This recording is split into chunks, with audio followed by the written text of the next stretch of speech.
Great. Well, 12 on the dot. So let's get started. Welcome, everybody, and thank you so much for joining us this morning. And this is a sort of we're kicking off our new event series today. So everything you need to know to get your organization ready for AI.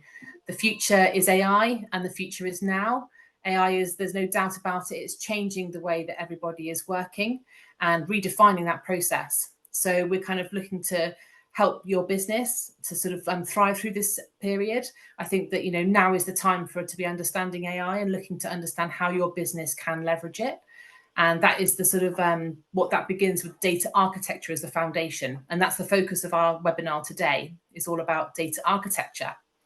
So we've invited you to join us behind the scenes, and there'll be an insightful interview with Sam in the role of the client and James in the role of the consultant. And there'll be an insightful interview to help you understand what good data architecture looks like and learn, so you can learn how to build a robust foundation for your AI. Obviously, we want to make sure you get all your questions answered today, so please feel free to use the chat throughout the session, and we'll make sure that all your questions do get answered. And then we'll have a session at the end where we can address those and open up the floor to your questions. If we run out of time, there will be obviously time sort of allocated to follow up with you afterwards. So yeah, helping you to be the business leader that guides their team to the forefront of innovation. So before we jump in, let me tell you about DataCubed. We are a data and AI consultancy, and we were launched in 2017 by Helen Tanner. And since then, our team have been busy helping deliver over 200 data projects for over 70 clients. And within that, kind of lots of information being shared. And we believe that helping our customers check their business performance like they check the weather. So I'm Helen Ward, your question master for today, and over to you, Sam. Brilliant. Hello, everybody. Thanks for joining us today. I'm Sam. I'm the MD of DataCubed UK. The role I'll be playing today is the client, and primarily my role at DataCubed is acting as the consultant, working with all of our clients to understand their problems. So I'm gonna put all of that into good use today and act on the client side, and be kind of interviewed by James. Over to James. Cheers, Sam. Hi, everyone. I'm James, Head of Technology at DataCubed. As Sam said, for the purposes of this webinar, I will be the consultant, so I'll be working with Sam to work out what good architecture looks like for Sam's organization. So I'll start off here and talk about the different aspects of getting ready for AI. Like, what does your organization need to do to get ready for AI from a data perspective? DataCubed has got this data maturity score. We assess what good looks like for data across 6 different pillars. So I'll just go around each of them very briefly and give you a top level view of what each one looks like. So we've got risk management as a pillar. Really what we're talking about there is data security and data protection. We've also got data quality, which is making sure that data is reliable and usable and trustworthy. We've then got analytics, which is kind of a measure of what business questions you're able to answer with data and what kind of innovation you might be doing with data in terms of data science and things like that. And then we've got culture, which kind of underpins everything, really. That's a sort of a measure of data literacy around an organization, what kind of executive buy-in you might have, and training and data roles in an organization. And then we've got data governance, which is making sure that all of there's a good understanding of how to look after data, how to manage data, to make sure it's well defined, structured, looked after, and adheres to sort of risk and quality frameworks as well. And then the final pillar is architecture, which is the one we're going to focus on in today's webinar. Thanks, Sam. So really, we'll summarize architecture as a blueprint for an organization's data, how it's structured, and how it flows through systems. We want to get architecture right in order to simplify AI adoption, make it easy to apply AI, and make sure our data is ready for AI. We want to make sure that architecture is done right to make sure that data is of a high quality and maintains high quality. And you can do that in several different ways by making sure that manual processes are eliminated or reduced, and making sure that you're also able to get data to communicate with itself from different systems.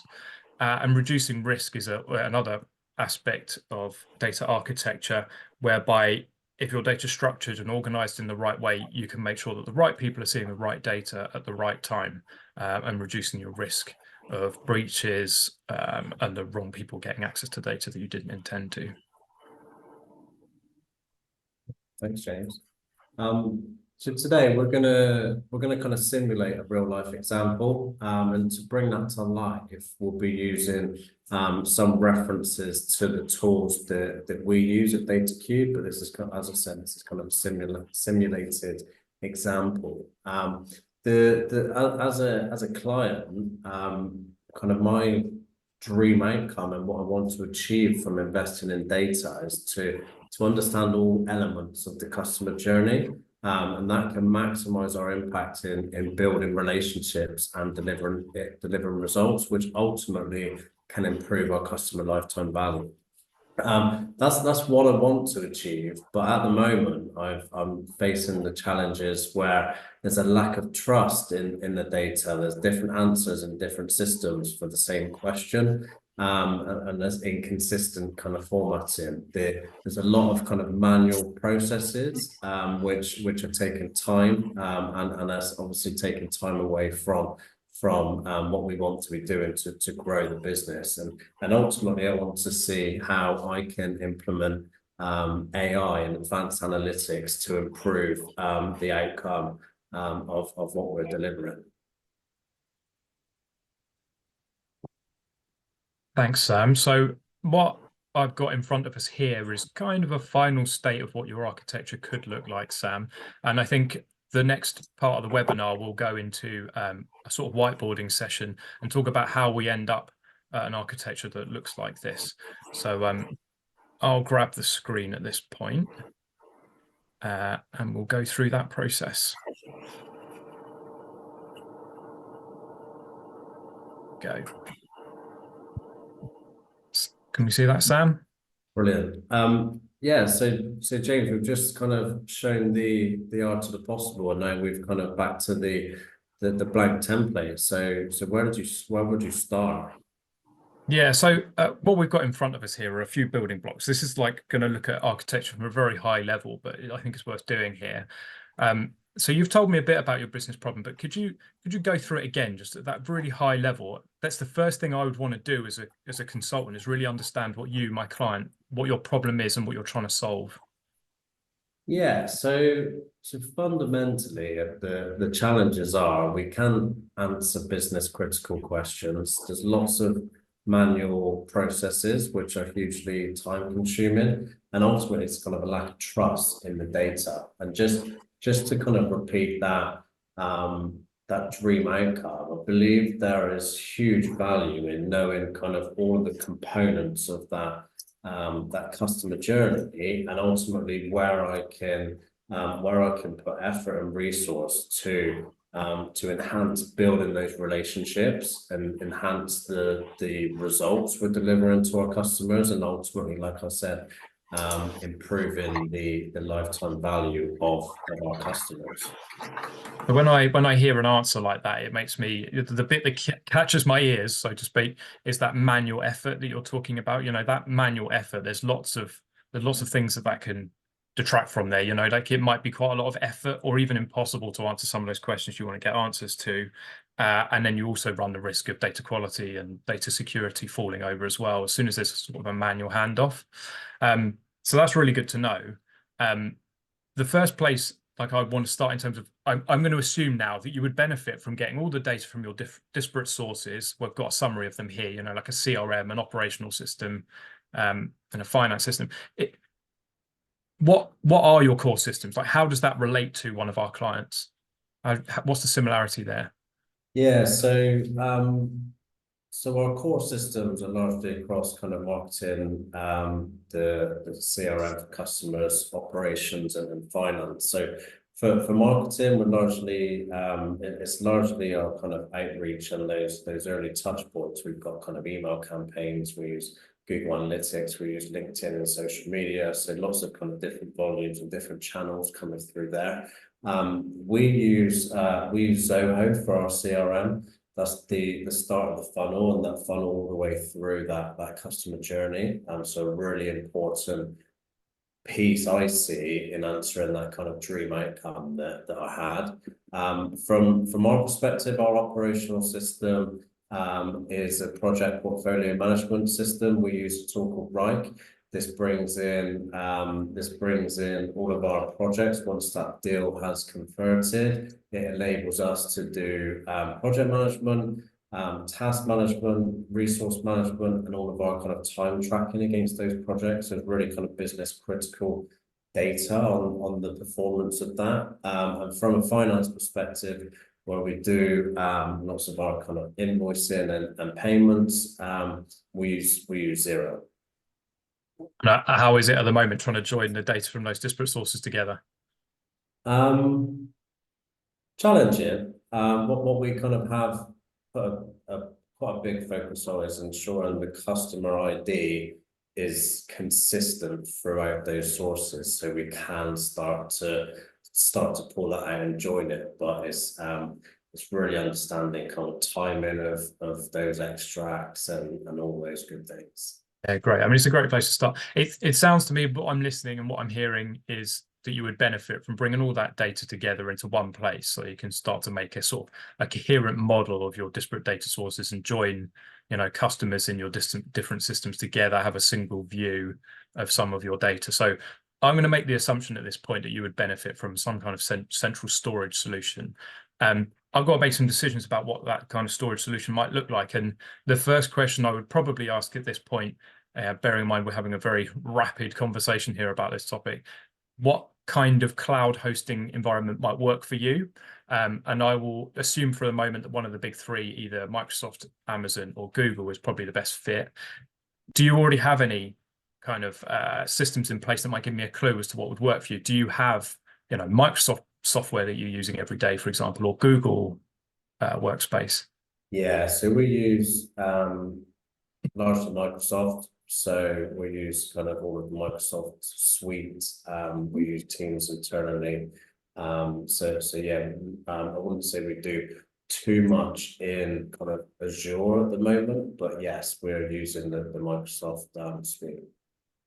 I mean, like, so ultimately, any of the big three cloud providers have got a full range of services, and DataCube are agnostic of a particular tech stack. So we wouldn't necessarily sort of push you away from any one of the three. But given you're already aligned to Microsoft, we would probably suggest that's a good place to start, unless there's another good reason. So what I'll do to start with is I'll drag Azure's logo down here into your cloud hosting bucket. Yeah, how does that sound? Yeah, that sounds brilliant. Are there any other things that you would consider up front? Yeah, there are. So again, this is really about learning your business even more. So I understand what problem you're trying to solve. I want to learn a little bit more about what kind of roles and skills you have in-house, because that might influence what kind of solutions I'd be looking at next. So what kind of data roles or tech roles or IT roles are currently in the business? Yeah, so I suppose for the purpose of this, I would focus on our internal facing people, because our data people are in delivery. So from that front, we have kind of very limited data and IT roles. We have access to outsourced IT providers, but yeah, no direct kind of resource internally to maintain or continue developing this. Yeah, okay, brilliant. And so what that informs is whether I pick tools that are, you know, going to require a lot of bespoke development that need a bit more maintenance, or whether I'm going to try and go for a tool that might be slightly more expensive on a sort of monthly license, but are low code and much easier to maintain for sort of maybe less technically savvy people. So that'll inform some of my tech selection here as well.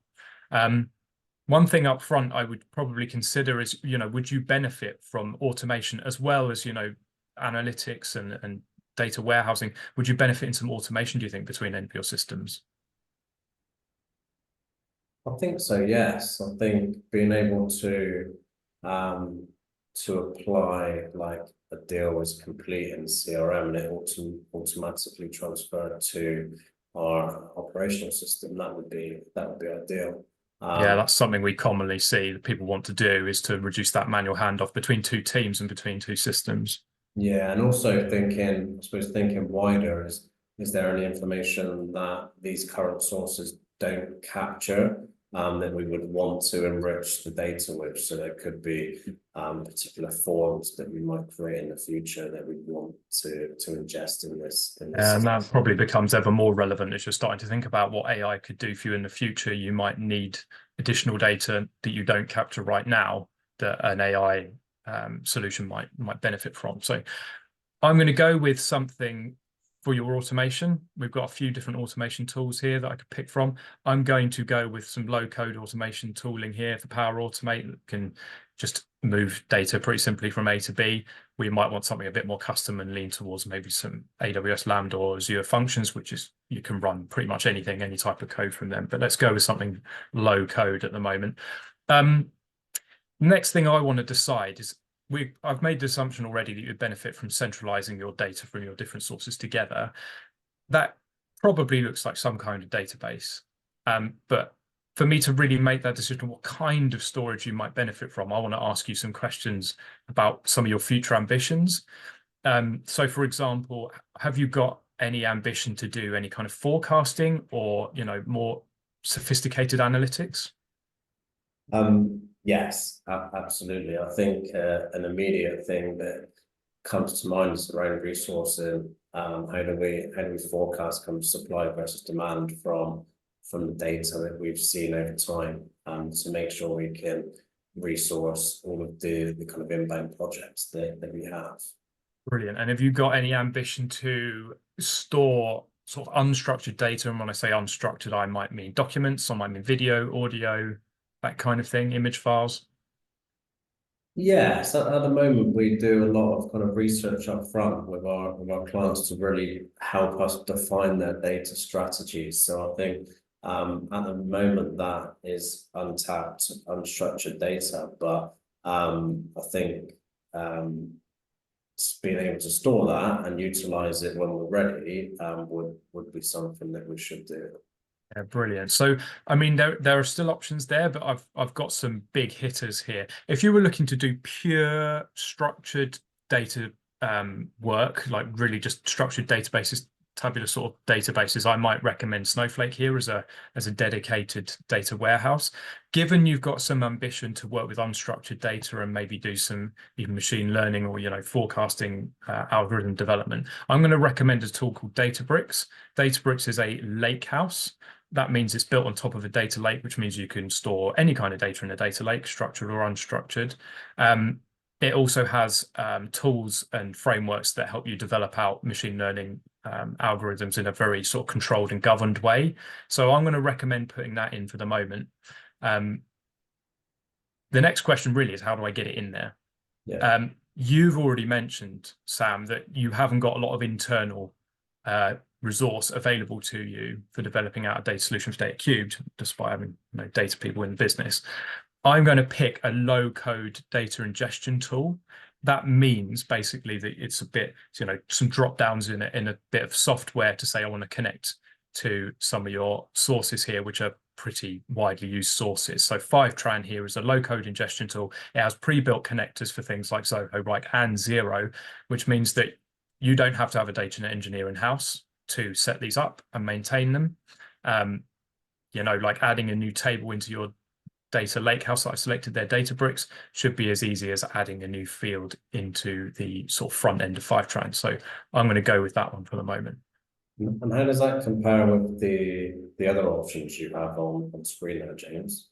Yeah, and I've got some different options here, and they range from very low code and sort of non-technical to the full gamut of code, bespoke code to ingest data. And in reality, for a client, if they've got any kind of really niche or bespoke systems or even in-house built systems, they won't in all likelihood have a pre-built connector within a tool like Fivetran or Matillion. So we might need to build something out to complement Fivetran. So it's always that build or buy decision. I think for a lot of our clients that are sort of starting out in the data world, we'd probably recommend sort of off the shelf to get them up and running quickly, prove value quickly, make it easier to maintain in the long term. But like I said, there are occasions where we will need to build something bespoke. So we're always open-minded about what works best for each client. Brilliant.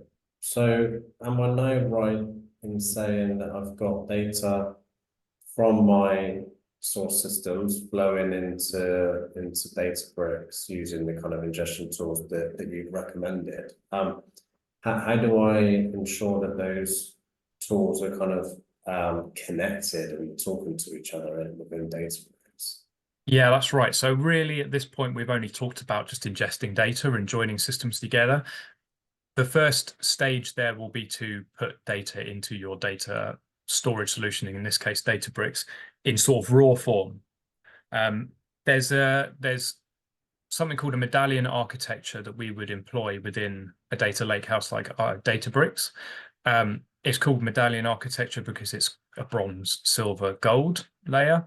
There are similar architectural patterns for traditional data warehouses as well that I think really follow quite a similar pattern, but it's quite relatable to talk about it in terms of bronze, silver, gold. If I talk about the bronze layer, that is a representation of data in almost raw form from your source systems. Why that's quite handy is because it means that you have captured that data as it is, and it means that if you ever decide that you want to do something new with the same data, you've got it there in raw form. You haven't mucked about with it and removed the possibility of doing something new that you didn't realize you wanted to do when you started out in a project. So that's sort of the concept of the bronze layer. When you're talking about data science as well, like data scientists might want to look at data in its rawest form to find patterns and insight in data, like I said, that you hadn't necessarily thought was going to be there in the first place. So it's quite valuable for data scientists to have data in almost raw form in a warehouse or a lake house. The next layer on there would be a silver layer. That's really taking that raw data and putting a sort of a layer of cleansing and a bit of joining together to make that data more usable. So you're going from raw data that's a little way away from being usable and putting that usability on top. You might join a few tables together to make it meaningful and ready to go for an analyst to start asking questions of the data. The final layer on top of that will be the gold layer. This is all, it might be referred to as things like marts. So this is making data really usable and making it almost that layer within the lakehouse is starting to answer business questions and like quite established reporting and things might rely on modeling that's going on in that gold layer. So we've got the sort of layers going on within the data lakehouse, and ultimately the silver and the gold layers are starting to make sense of your data, starting to join it together. They're really helping you answer business questions that you've got and produce analytics across your organization.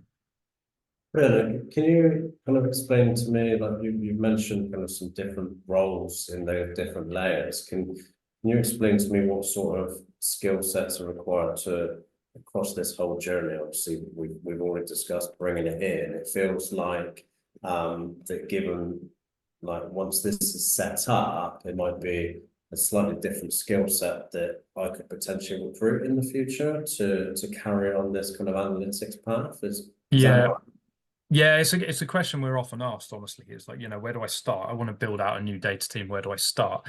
Yeah, if you get a platform like this set up and you do just the right amount of, bringing the data in and making sense of it and cleansing it and joining it together, we'd probably recommend starting with someone like a data analyst that can then start to build upon the modeling and the analytics within the warehouse. Now you've got all the data from your disparate sources in there. They can start to go around the business and understand your business and ask the right questions to understand what requirements there are to start scaling out this platform. To start with, we wouldn't see that an organization starting out in this, modern data platform sort of pattern here. We wouldn't recommend that they hire a full-time data engineer to get started. That data engineer is probably not going to have loads to do while you're still identifying what kind of value this thing can deliver.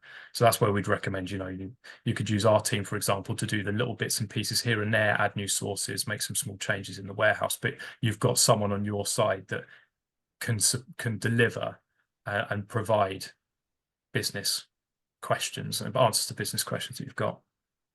Yeah, I suppose that leads us nicely into the presentation layer and how that those analysts are going to surface that insight to the business.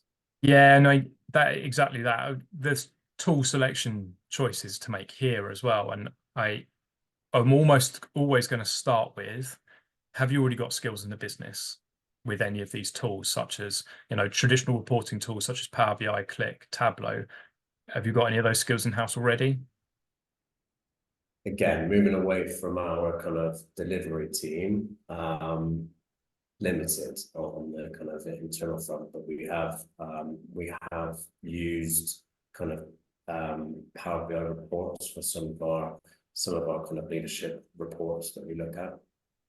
Really common because ultimately Power BI Desktop is a free tool, and it comes bundled with a Windows machine. So that's often what we will see. And I think for small teams in particular, the licensing cost for Power BI is very low, and people have got exposure to it often. So it's one of our default sort of recommendations for a BI tool, although different teams might find different value in Tableau and Qlik, and they might even benefit from having multiple BI tools in a single organization too, which is something we've found. That ultimately as well, like this is a conversation about getting data ready for AI as well, and a lot of the modeling that we are looking to do in the warehouse, and making sense of the data, joining it together in the right way, aligning it to business processes, is also going to help things like OpenAI and chatbots to be able to answer business questions. Like it might not be able to go all the way yet, but here we're getting ready for what the future may hold. So really, we've got one eye on making sure this solution is compatible with AI development in the future, whether that might be going back to look at those reports, those documents that you mentioned, Sam, unstructured data, to pull insight out of those reports. That's something you could probably get started with an experiment with now.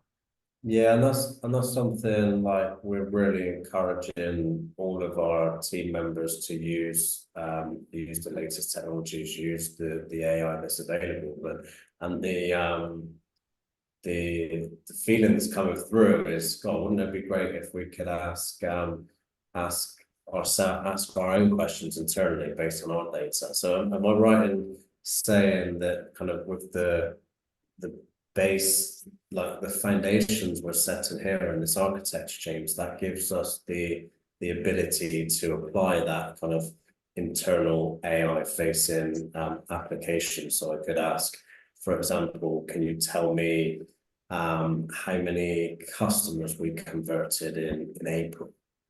Yeah, you're getting there. I guess the important thing here is, because we've got some proper architecture going on and some proper thought about how to structure data and structure it in the right way in the warehouse, we're only going to point the right data to, or allow an AI algorithm at the right data.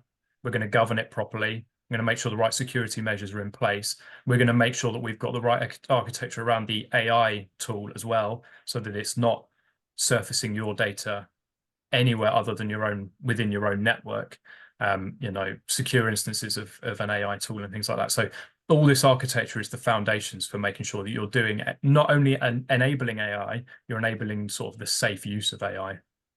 Yeah. Brilliant. Well, this is kind of filling me with confidence that it can satisfy a number of the challenges that I set out at the start. The one kind of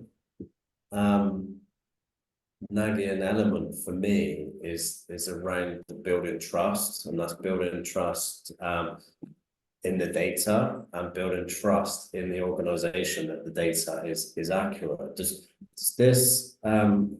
this satisfy that, or do we need to look at anything else to help us overcome that kind of fear of trust?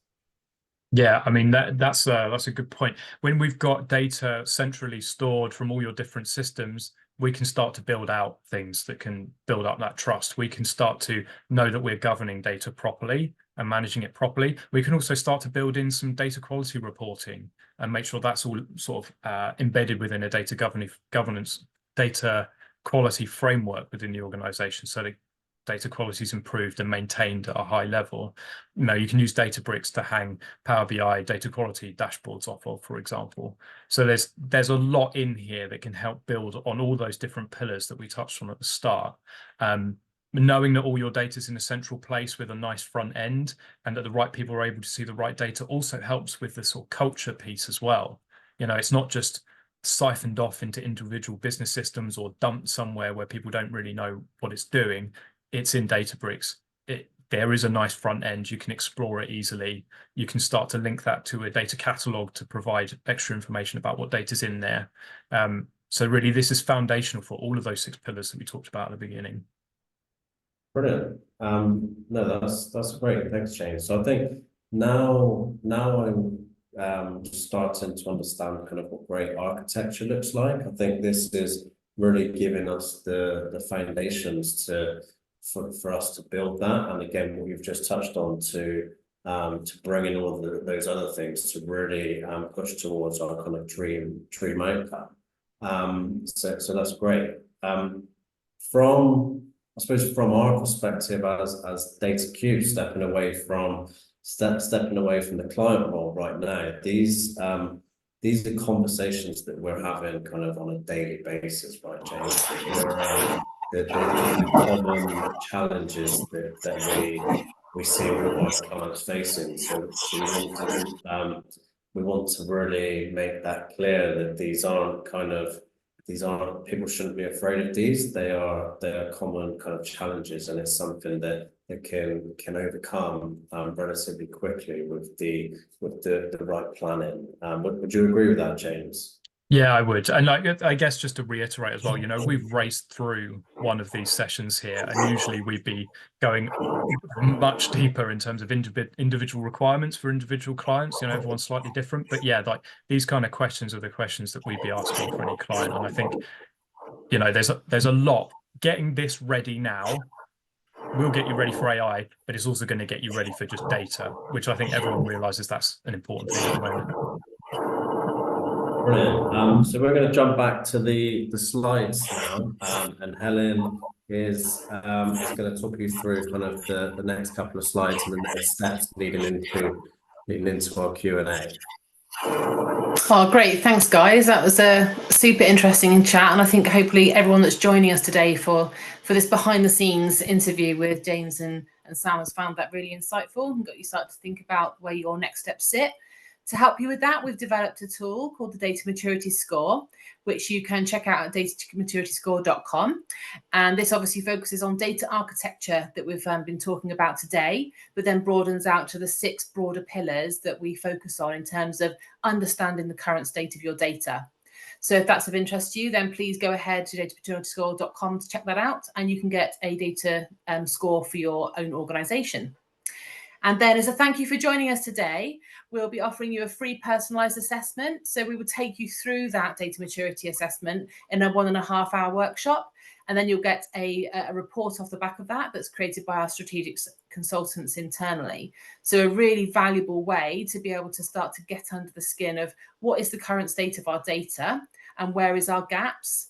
That's a really important point to sort of understand, well, we're sort of, you know, good and strong in these areas, could be better in the other areas. And that kind of helps lay the foundation for your future plans around data and AI. So thank you very much for joining us. I'd love to move us on to some questions now, just to sort of invite your thoughts from today. If you have any sort of personal questions that you want to ask about your organization that you're comfortable with, then please feel free to share away. Otherwise, we've had a couple of questions come through directly, so we can pick up on those. I'll just check, see if any more through the chat at the moment.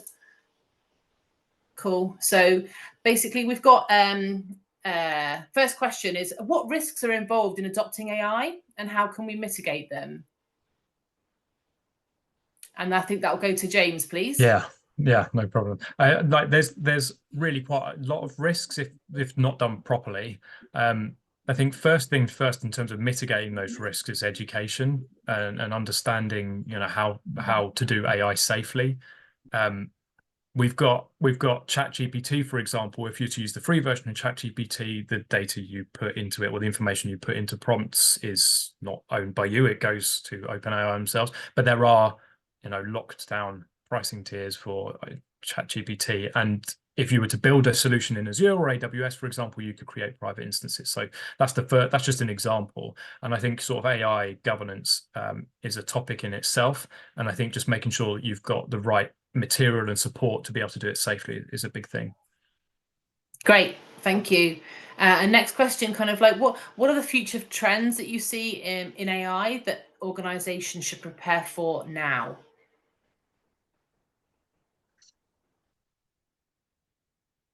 So I think we're seeing the AI is not new, but it's advancing quickly, and some of that is on the back of enhanced computing and things as well. So this is a trend that's not going away. Certain chatbot kind of functionality might not be that useful to certain applications just now, but we can see it's changing really quickly. For example, putting a chatbot of structured data a year ago was a bit hit and miss, and we can see that there are custom GPTs and new versions of ChatGPT, for example, that are actually managing to do that successfully. So things are changing really quickly. I think predicting what the future is going to be is really difficult, so we just have to stay abreast to it constantly. I think it's also recognizing the kind of the big boom around ChatGPT, and that is something that we are